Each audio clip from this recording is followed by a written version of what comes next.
大家好，我是阿胖，今天用茄子、鸡蛋来做一道美食。首先把鸡蛋收入碗中，放一边备用。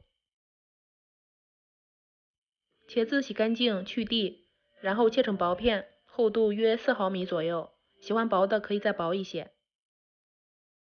切好之后放入大碗中，加入面粉，小麦普通面粉就行，抓拌均匀，抓到每一片茄片都裹上一层面粉，像这个样子就可以了。然后再把它们剪出来，先放在一边。在剩下的面粉里面再加入面粉，加入食用盐和13香，最后用清水调成面糊。面糊的状态像这个样子就行了。再把之前裹好面粉的茄片放进来，像这样每个茄片都裹上一层面糊。颠饼铛选择馅饼模式，刷上食用油，把裹好面糊的茄片依次摆入颠饼铛里面，煎至底部凝固，翻个面，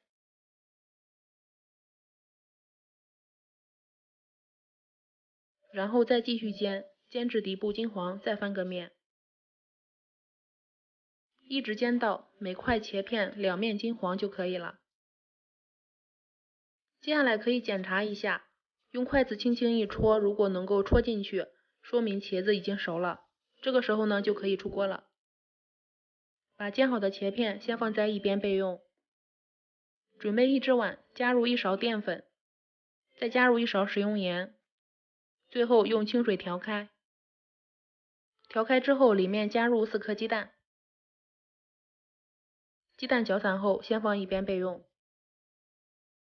再准备1点青红辣椒，全部切成辣椒末。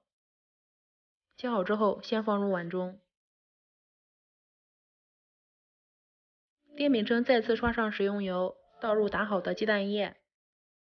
待鸡蛋液快凝固的时候，放入煎好的茄片。再加入辣椒末，合上盖子，焖上5分钟左右。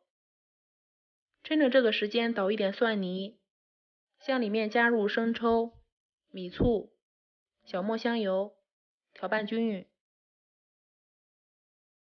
鸡蛋已经熟了，哇，真的是好诱人啊，颜色，口水都已经忍不住了。接下来呢，再把它分成小块，这样吃的时候会方便一些。鸡蛋和茄子这样做太好吃了，比直接摊成饼还要好吃。鸡蛋是那种焦焦的口感，茄子又是软糯的，老人和孩子都喜欢吃，可以跟他们多做一些。还有一种吃法就是把煎好的茄片直接放入蘸汁里面，裹上蘸汁也是非常好吃的。